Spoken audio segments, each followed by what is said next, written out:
Hi there, I'm James Osborne, the co-founder of the Recruitment Network, and this is the TRN Podcast.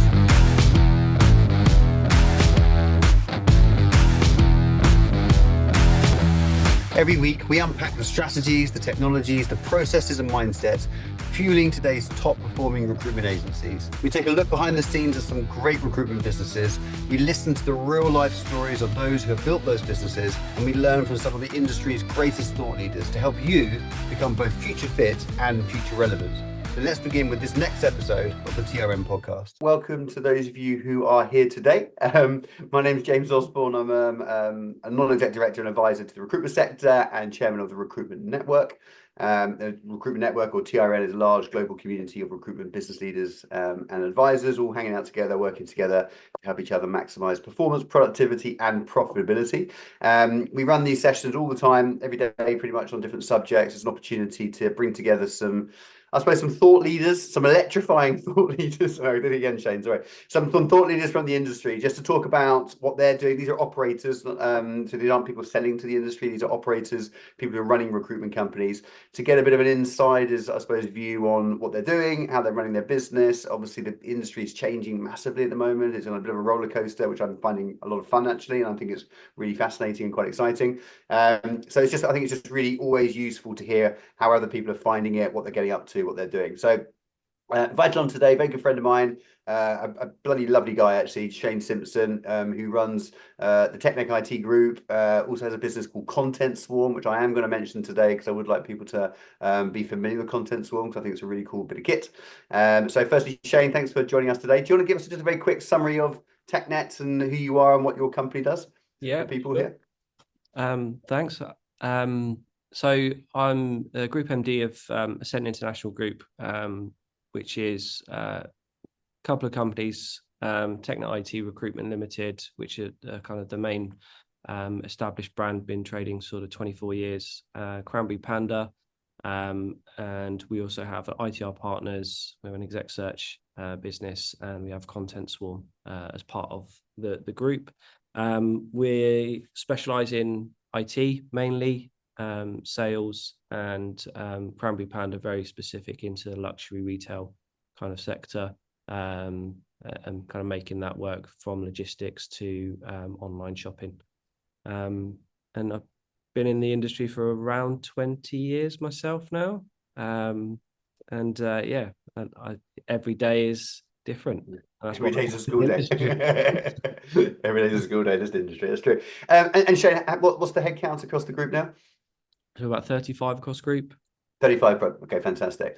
So what we're going to be talking about today is around, we've entitled this Building the Ultimate Tech Stack. I'm not necessarily convinced there is the ultimate tech stack, but we're sort of looking at, the sort of the transformation, I suppose, of technology and recruitment. I think obviously in the last couple of years in particular, as AI has become far more popular, far more utilized, and far more on the agenda, I think the tech play is coming more and more interesting. If you go to any of the exhibitions and events and stuff, there's probably more tech suppliers now than there are anything else, fairly obviously, I suppose. So if we just go back to the start, I suppose, I know, and I always refer to you as this, I don't take this in any offense when I say it, but I know you are quite a tech geek. I know you love your technology, so we're going to try and keep it as sort of dumbed down as possible today for those who aren't as techie as you. But with just giving your sort of overview first and foremost, running a recruitment company, the importance of technology in your eyes.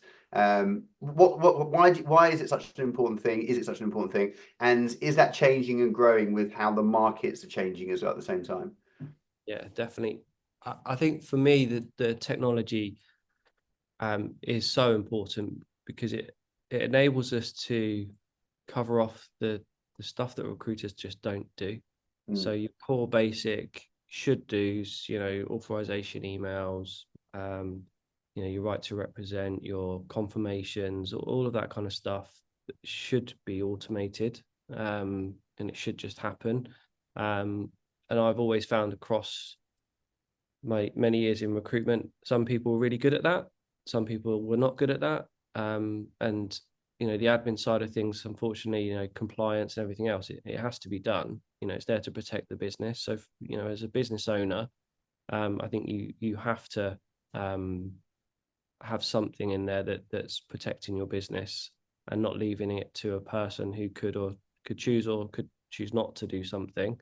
Mm. And maybe they don't always understand the importance of it from a company perspective, because as an individual, it has less of an impact. And I think that's definitely evolved over time, where technology's got to a point where, you know, it can do so much of that now. You know, I think we used to store email templates in a folder in our inbox, and then, you know, write over little bits to make sure that you know, certain things were done. Whereas now it's just, you know, if something happens in our database, then we know that there's a flow of events that happen to make sure that it's kind of sweeping up after us. And it means that my guys can go off and just do the selling bit, which is what we all like doing, really. Yeah, well, well, yes and no, actually. So I think this is one of the There's a bunch of interesting questions that are coming out of what you just said there, that statement. I suppose the one, there's a fear factor at the moment across the industry about, is technology dumbing down recruitment and or replacing recruiters? Type number one. So interesting question. We'll touch on that in a second, because as you know, I'm a big believer that recruitment companies will probably be half the size as they were 2 years ago, 3 years ago, in the next 12 to 18 months, but twice as profitable. And we're seeing that already across a lot of the members that we're working with, and we're seeing that with your business, obviously. So, you know, so I think that's really interesting and exciting. There's that other piece that you just mentioned around, you know, freeing up recruiters to go and spend more time out in front of customers and doing all that type of stuff, et cetera, et cetera. But the reality is, we've got a lot of recruiters, if I'm really honest with you, in our industry, who probably use the admin side of recruitment as a bloody good excuse not to get out in front of customers and do the hard sales piece. So I think we've got a challenge there with the skill set that we have within our industry, just full stop. What are your sort of general thoughts on those two areas? Yeah, I agree. I think a lot of people that will hide behind admin. We just don't have that much admin that's not taken care of. So there isn't really a hiding place for it in our business. I agree, though. I think there's a generation that, you know, doesn't want to pick up the phone, doesn't necessarily want to go out and meet people. They haven't done a lot of that. I think there's, you know, we've done lots of training with our team to make sure that they can conduct meetings how we want them to be conducted. They go and fact find against you know, certain criteria. And yeah, I think there's, I mean, I think those people will find themselves out of the industry, because, you know, agentic AI is going to do so much of the admin, you know, even past where we are with automations, you know, actually taking responses from individuals, formatting and, you know, communicating back without the need for a person at a point.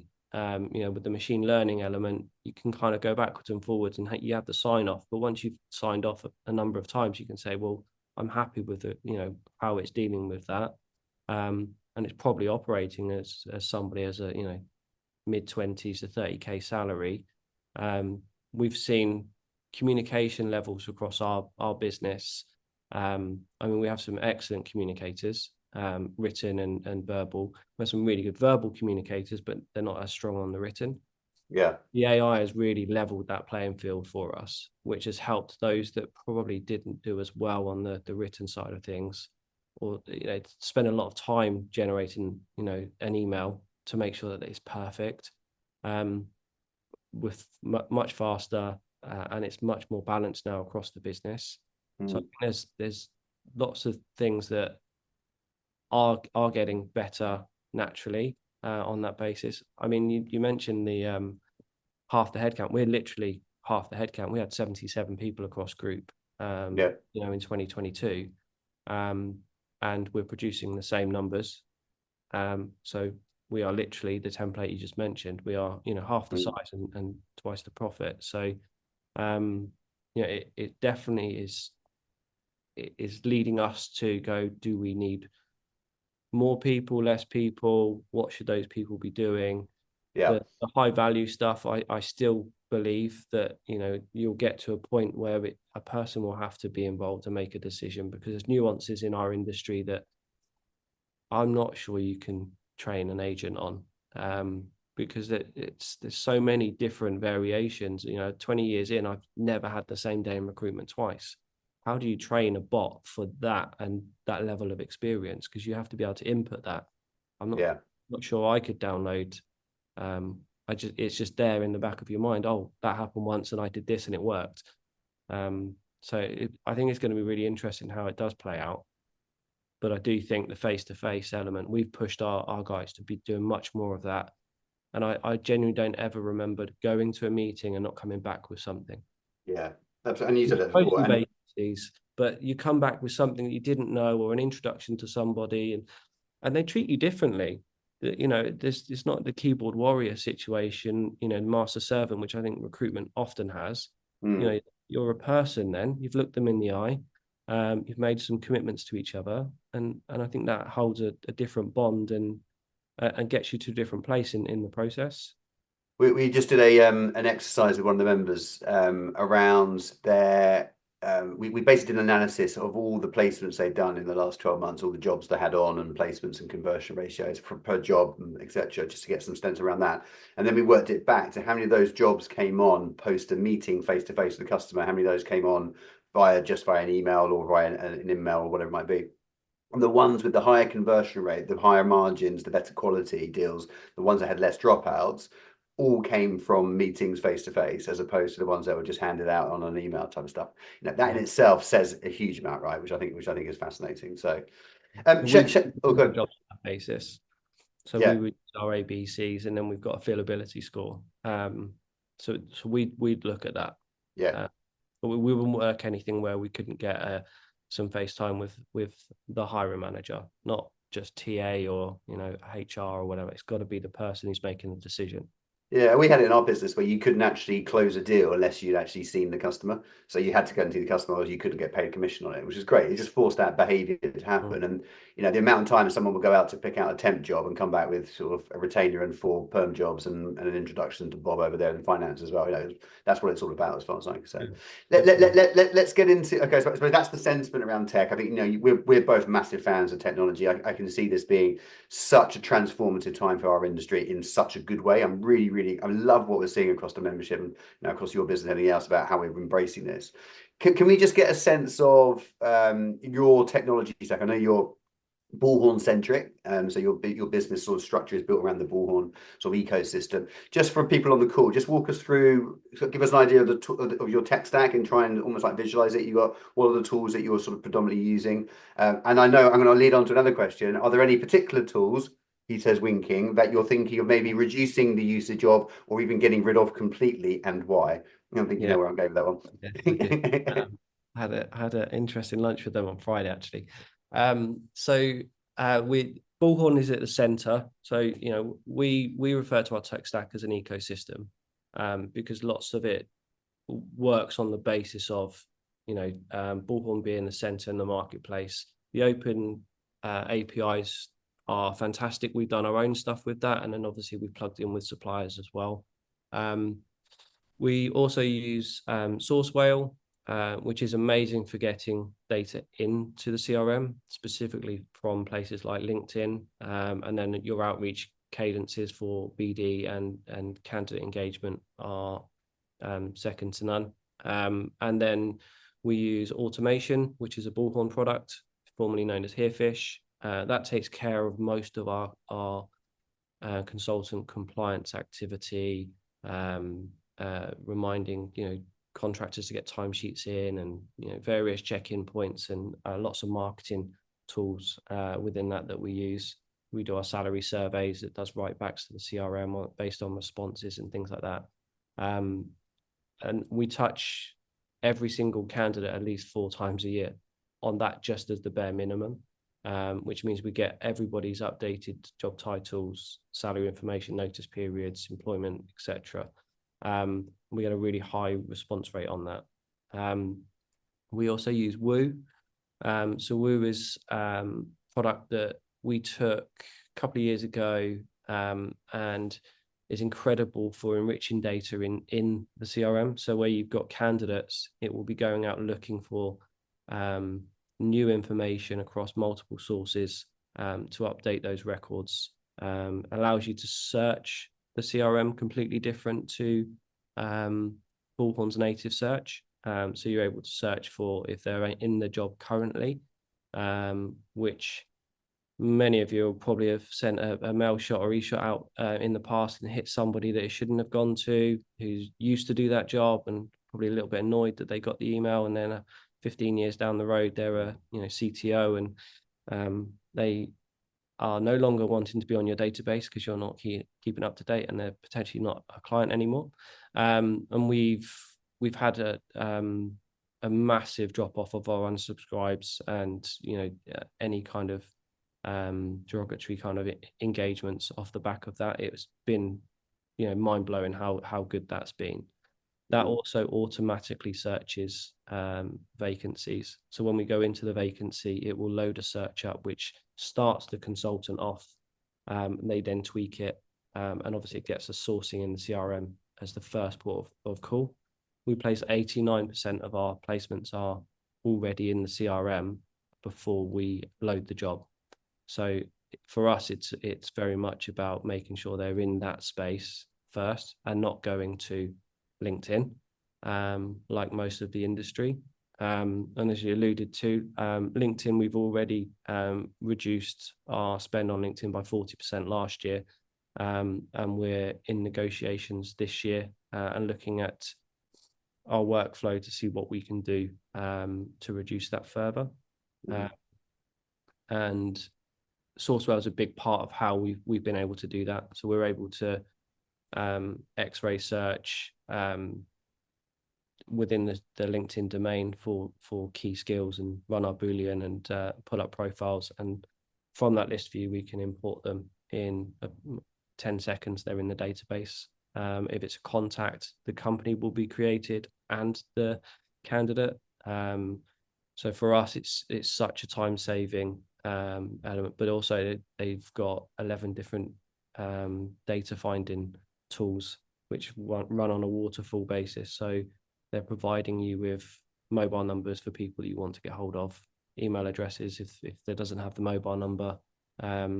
So leading us to do more of the actual engagement of the people that we want to be speaking to, and that's been fantastic for us.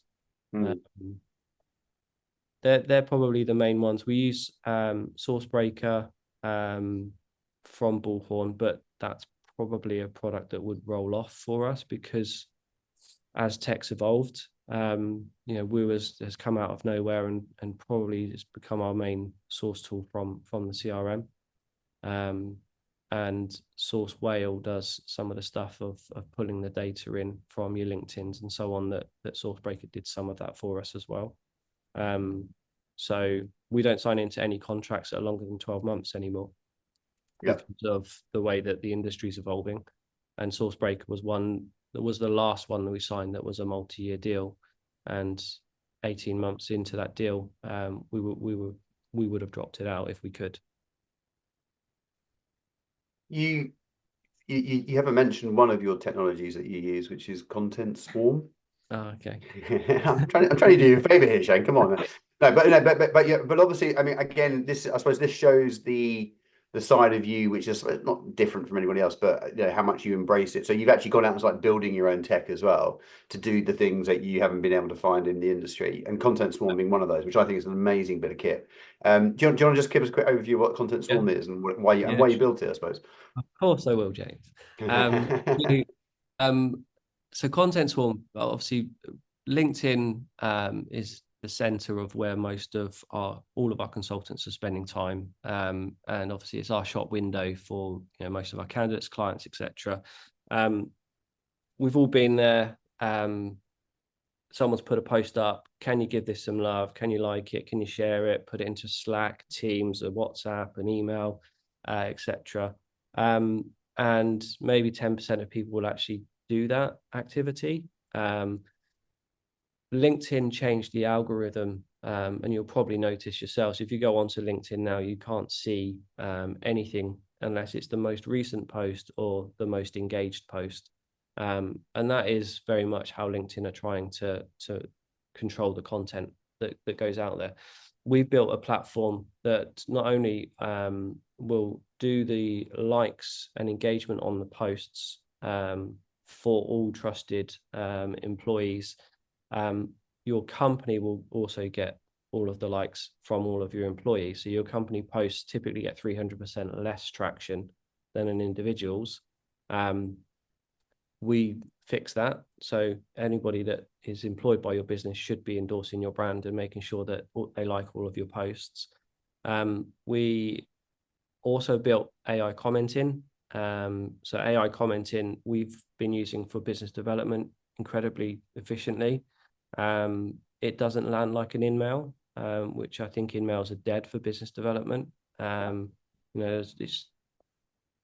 This lands as a notification on the person's phone, and they often, we're seeing 80-90% return of either a like or a response, which gets you into a conversation. So we've added that in as part of the product because it's something that I wanted to do for our business, and we found it to be really useful. The likes will go out over an 18-hour period, which we know is LinkedIn value prolonged engagement on a post. They see it as if it's getting engagement throughout the day, that actually it's a really good post, and they then sponsor it out to, their next channel, which is kind of going, oh, this is, almost a viral post, and they start to push it out to the wider network. And it's just one of those tools that we couldn't do without. It saves hundreds of hours a month, across 30, 35 people. Each of those posting most days, you think we're getting, 35, 40 likes guaranteed on every single post. But also our company posts are getting that, and our follower growth has gone through the roof. We outperform massive agencies on our follower growth. I think I was having a chat with a lady at Match Tech about their tech stack. And essentially, we kind of got onto LinkedIn and followers and stuff like that. And we've got more combined followers across our group with 35 people than they do with 400. And that's one of the things that we found when we started using it. And when you and I first spoke about this a while ago, and when we started embracing it, where I found straight away was the impact it had on your company followers and your company interactions. Because company interactions get bugger all, and it's always the individuals that get the most. But when you start getting the company stuff up as well, then suddenly your machine is building rather than the individuals building, which I think is sort of pretty special, actually, and pretty cool. So and the other thing that we've done is that we've built a web platform that will basically show you all of your company's posts in one place, so you don't have to go and look for individuals to engage on it, and you can do the comment in there, which is also flowed into the algorithm that delays the output, so you get the most engagement over a long time. But that's one of the things for me running a business. I want to engage with everybody's content, but I don't have the time to go and actually look for it on LinkedIn. So now I've just got a list, and I can go on there and I can spend 10 minutes and I've produced a comment that works with very little effort. But obviously then it brings in my network, which is bigger than most of the staff. So it works. Definitely. When you're liking people's posts, it obviously boosts it up. Well, it's interesting because Dave Madden just put a question in here that does follow growth actually have an impact on sales? And Dave, it absolutely does, but indirectly. So we're in the process. We just rolled out a thing called the Social Scaling Program, which is a free training course for recruiters, recruitment leaders, all around how to build their personal brands and how to use it properly, but by reducing the amount of time they're spending on social media, because I think people spend hours and hours doing just wasted time, which is madness. A big part of it is getting your followers up, because then when you actually start doing your content post properly and you're playing the algorithms properly, you need to have a big enough audience to be seeing it. So the more followers you got, the more that's going to interact. So it has an indirect thing. The trouble in our industry, the trouble we have is that we use it as a vanity metric. So we go, look at me, I've got all these number of followers, mine's bigger than yours type thing. When actually that's irrelevant. It's the conversions of the content from those followers into sales process or the next stage of the sales funnel. So, which is what we talk about in the social scaling program. If any of you are interested, let me know and I'll ping it across to you. But a good example of it converting to sales. So Jay Roberts at Bullhorn, all of his engagements are up 1,000%. He's been using it for about a year. And he has attributed 250K's worth of sales to the product, just from building out his network specifically in his small circle, which is agency owners. He added 2,500 agency owners. Now we'll see in his content, religiously, and there's a deal that came out of that that's worth 250K to them. So it definitely does. It does convert. Yeah, but provided you don't look at it as a vanity thing, which I think is pretty much the way it goes, sort of thing. So, good stuff. Right, one of the things that we're doing a load of work on at the moment, as you know, Shayne, is all this AI stuff, and we're building some really cool stuff. Having a lot of fun with this. I literally helped a member last night. It was brilliant. Their top of the funnel is a bit quiet at the moment. They're not just getting in enough leads coming through at the moment. So I just spent that classic in front of the TV for half an hour last night, just writing some GPT stuff and building some AI for them. And I sent it across, and we ran it this morning, first thing this morning, and they've literally pulled in about 130 live vacancies. Now, they haven't got the live vacancies, but they've now got access to where those live vacancies are. So their whole day-to-day is all about following up those live vacancies. So we're creating some really cool stuff, and I absolutely love it. It's fun, it's brilliant, and it's solving all these first world problems or third world problems, or however you want to call it about it in recruitment. But there is this piece around building AI at the moment and what tools to use, what to play with. There's too much out there, etc. As you know, we've got the AI Mastery Challenge happening at the moment, which is just wicked. So it's this 12, for those of you not familiar with it, it's a 12-week challenge that we've launched. You can start any time you want. And every single week, there's a whole load of new content about how it's almost like the dummy's guide to using AI from start to an expert at the other end. And there's some wicked stuff. I mean, next week's session is all around building agentic AI and agentic robots and that sort of stuff. And it's awesome. It's absolutely awesome. What are your thoughts about taking stuff like make.com or taking ChatGPT or whatever you want to use, Perplexity, etc., and start building stuff yourself to do the things that you haven't been able to do before? If that makes sense. Yeah. We've built so many GPTs.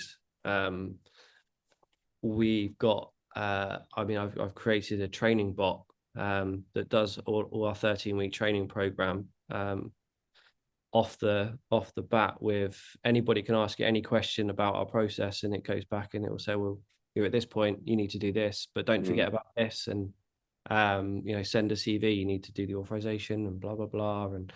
And that was really interesting. We built out objection handling. So we built internally we built an objection handling game for almost a warm-up for BD. So we got beanbag, we throw it around the room, and we'd ask it, we'd throw an objection at somebody. They'd have to probe to understand how they could overcome it and why the objection exists, and then they would have a solution to that product or problem, that they would be able to then present. And we created a massive Excel document with all of those 3 areas, and I built an AI that basically they can just type in they only work at 15%, and it will give a list of questions to ask to understand why, and then a steer as to how they could overcome that. With our whole process, from taking a brief, which we always use if we're on a Teams call, there's always a bot that's transcribing that and recording that. We go into a meeting face to face, we do exactly the same thing. So we get a full transcript of the conversation that goes into a GPT. We then have the job spec go in. That then writes our adverts, non-biased adverts, engaging, etc. We're able to then flow in our conversations we've had with candidates and their profiles, which then review their suitability, gives us a scoring matrix, does the write-ups for us, and it's all, so ChatGPT is a big part of what we do, and we use Perplexity a lot for business development and meeting prep. It's phenomenal for producing a really good overview. We've started using it for interview prep as well. So this is the company, here are some questions to ask, etc. And we're definitely seeing the benefits of Perplexity as well as ChatGPT. What transcription tool are you using? Are you using Fathom or Otter or? So we're on our phone systems, we're using Device. Device, good, yeah. Yeah, which we just yesterday got the full transcripts because they were doing a condensed version. So we want the full transcript because of obviously the other stuff that we've built. The condensed version is pretty good, and that all goes straight back into the CRM, which long-term play working with Bullhorn is to do more stuff with that once it's in. we're using Otter because we're able to download the file and pop that into Otter as well. We pay for Otter, and the AI question and answer, etc., is really good in there. And on stuff like this, we use the Copilot on Teams, which again is awesome, really, really good. Yeah, I mean, I've just had a notification this morning. Russell will send you a link to the guys at Device. It's DV, is with a Y rather than I, by the way. But we'll send you a link to that. They're one of the TRN partners actually, and they're brilliant at the stuff they're doing. I've got no contract, and that's, I met them at Engage, and when I spoke to Nick, that was the big selling point for me, because it's like, you've got to stay on it. If you're not holding someone to a contract, you've got to perform. So they've been great as well, by the way. Yeah. Questions. I don't know if you want to tackle them. Just might have missed earlier on. No, I've got them all. I've got them all. Yeah. I'm here. Don't worry, I'm on it. I'll see myself out. No. Thank you for poking me, Kaylin. You're absolutely right. I had notification this morning. I've just ordered Claude, which is the little thing. Yeah. So it's currently a Hong Kong airport apparently, but it's on its way. Hopefully, we'll be by the weekend. And basically, that's a little sort of almost like a little gadget, a bit of hardware that you can have. So when we're out doing face-to-face meetings, you can record everything. It transcribes it. So by the time you can walk out the meeting, your email's already set full up. It's in your CRM system. It's awesome stuff, right? It's 150 quid or something, or whatever it is to buy. But and again, another classic, pretty cool tool, I think. So yeah, we use stuff like that for our board meetings as well. Yeah. So we got a GPT that does all of our, minutes and actions, etc. for board. We just plug in the transcript. Yeah. And if you've ever been on one of my board meetings with Gordon, you know what he's like trying to write his notes up. It's just too painful. So it's worthwhile doing. Right, Kaylin was absolutely spot on. We've got a bunch of questions that come through, so let's get through to those and see what there's. First question was actually about any insight into things that you've tried but it hasn't worked and why. So basically, where have you found pain in this process and what caused that and what are you going to do differently? Yeah, wow, we've definitely kissed quite a few frogs over the process. I think you have to go through pain to grow, and you have to get uncomfortable with some of these things. You have to challenge yourself. There's been certain things that we tried to do that haven't worked quite so well. I wanted to build out a CV formatting tool, for instance, and a GPT that would go out and find LinkedIn profiles, and it looked like it would work really well, but it was producing a lot of hallucinations. So it wasn't really the profiles I wanted. And, it was just, ChatGPT, if it's not done well, it has to give you an answer, and that's how it's programmed. So sometimes it's, just making sure that you are really checking, because I think there's a lot of our industry just want to do something, do it quick, it's off my decks and move on. We spend a lot of time with the consultants, training them on what we wanted to do with AI, what their parameters were with it, where they could put data, where they couldn't put data, etc.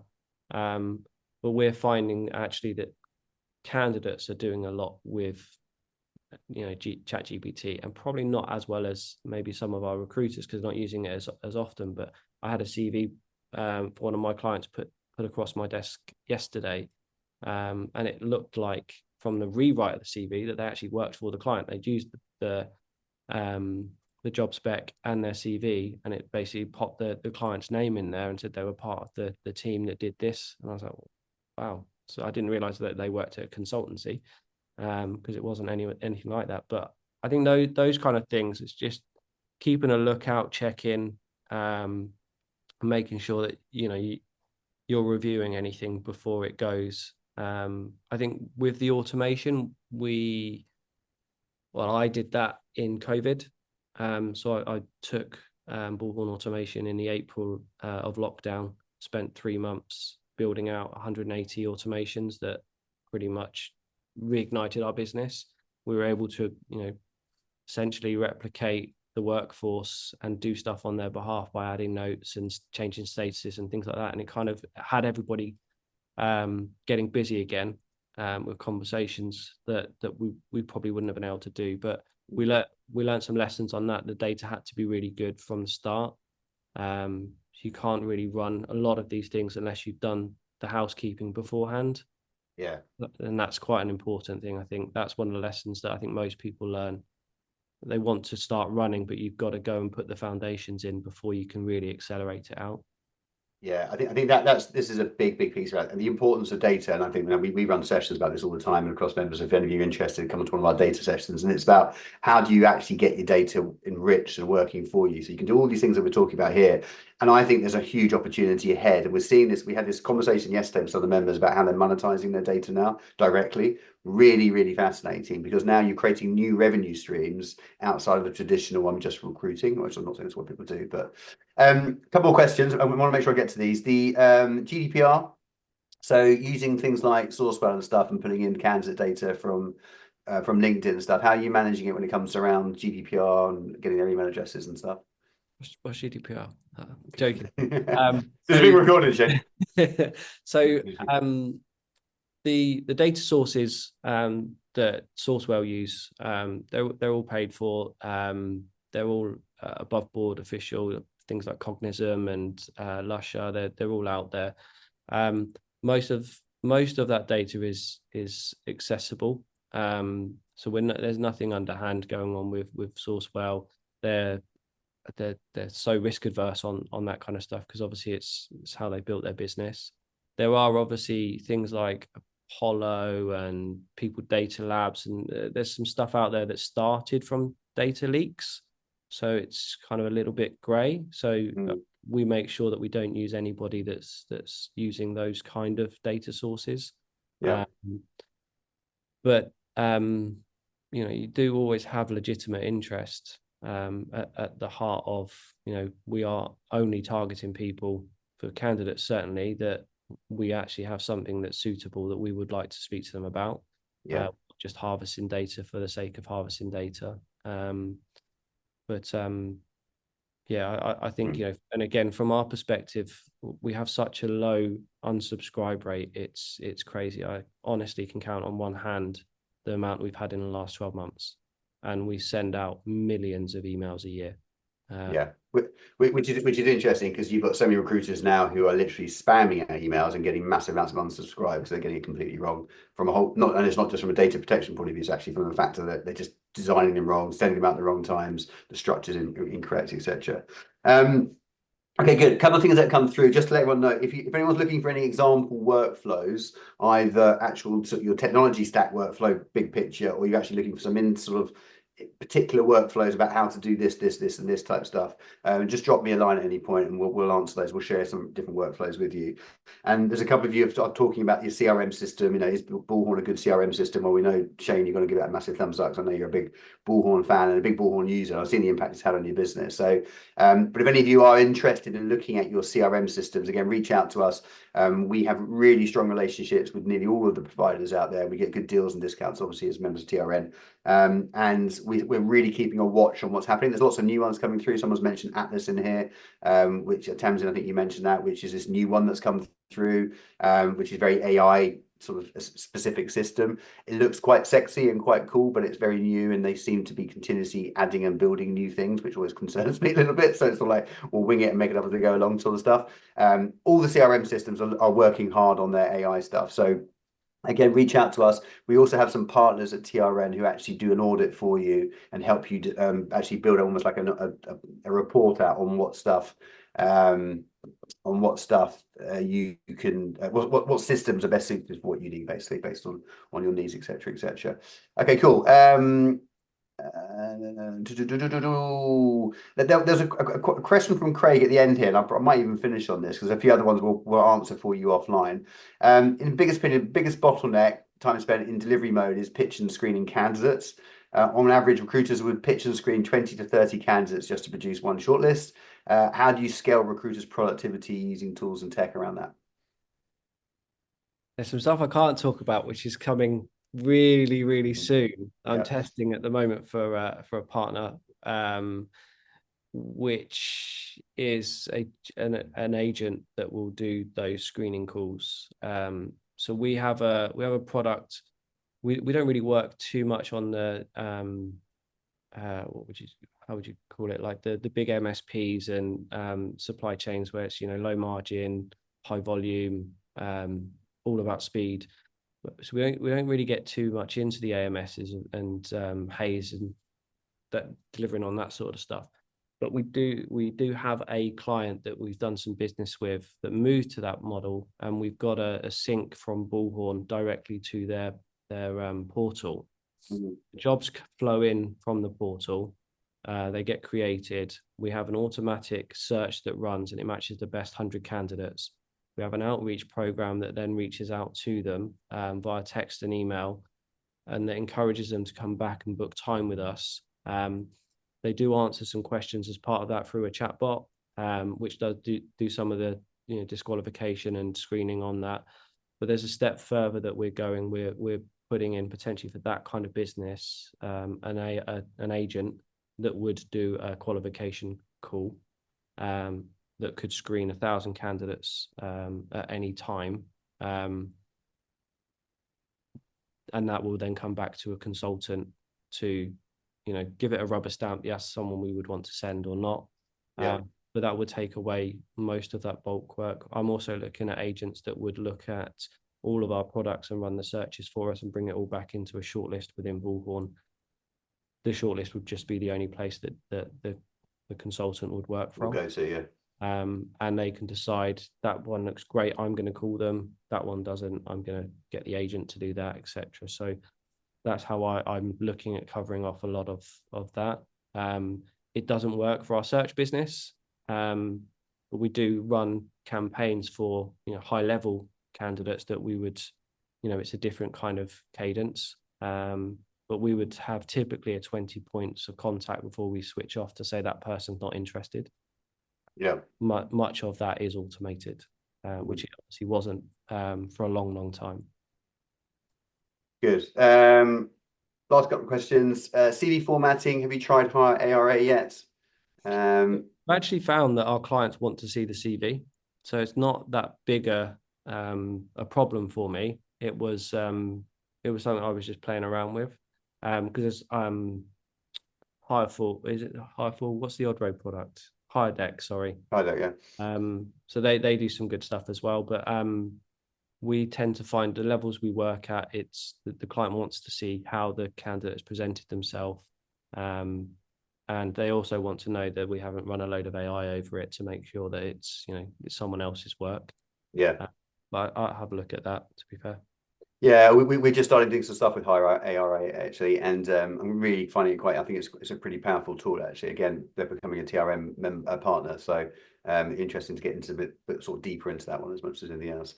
Okay, the last one I'm just going to pick up on is about this whole piece around managing the resource to implement and manage the tech. So, I love tech. We're playing with it. We're building some really, really cool stuff at the moment. And we're obviously giving that to our members of TRN, which is great. That saves them a bit of time. But a lot of recruitment businesses don't have somebody in-house who's sort of really, really techie or maybe an operator who just gets tech, et cetera, et cetera. So what's your sort of thought about the adoption to make sure your recruiters are buying into it and seeing it as a value add as opposed to anything else? And B, other than you, who I know loves it, who runs this? Is it a case of you go out and build something, then give it to someone operational to just then manage, or what's your sort of strategy around that? Yeah, so it's quite a lot of all of that actually. So obviously I go around with my big stick and make sure people are using things. I do a lot of desk side training and support with the guys as well, because I want to make sure that actually it adds value to their desk. Because I may think it's great and it, but actually I don't work on a desk anymore. So my theory on how something would work may not actually translate into the results that they would want. I have an ops manager, so I do take it to a point, and then BAU stuff will be more on her. We have focus groups within the business that will look at certain products and make sure that we've got super users that will help with training and ongoing support. The suppliers are all really good at making sure that the customer success is done. They want to be sticky, so you should lean on those guys. You're paying for it. It's part of the whole package, so you should get that. yeah, I think it's, there are partners out there as well that come in and implement, and there's, do the audit, do the stack, everything else. all of that kind of stuff. It really does depend on what fits for your business. Yeah. I'm looking at the problems that we have as a business and trying to solve those with technology if I can, because I know that technology doesn't sleep, but sometimes it is a person. So I think you've just got to look at what works for your business and what skills you have in-house, and if you have it, great, use it. And then again, it's sometimes it's prioritizing the time to make sure that you allocate time for specifically looking upwards and forwards. I do that on Friday. I block out time to actually think about our processes and new stuff. But I know that that's not always possible. It's not even possible for me sometimes, but I try and do that. And then I think if you don't have the skills, you need to acquire them, whether that be through a consultancy or full-time or through technology. And that's a wrap for this episode of the TRN podcast. Thank you for listening. And make sure you grab the free episode toolkit. All the links are in the description. And click follow in your podcast app so you can get notified of our next episode. If you want to get more out of your business and your people, then please unlock 30 days from our platform, TRN World, for free. And help yourself to all our training content, our guides, our templates, and peer insights. You can get started at trnworld.com/trial. And finally, if you found this episode of the TRN podcast of use, please share it with your network and tag TRN on any socials with your takeaways. Otherwise, message us directly if we can help in any way. We do reply to every question. Otherwise, we'll see you next week on the next TRN podcast.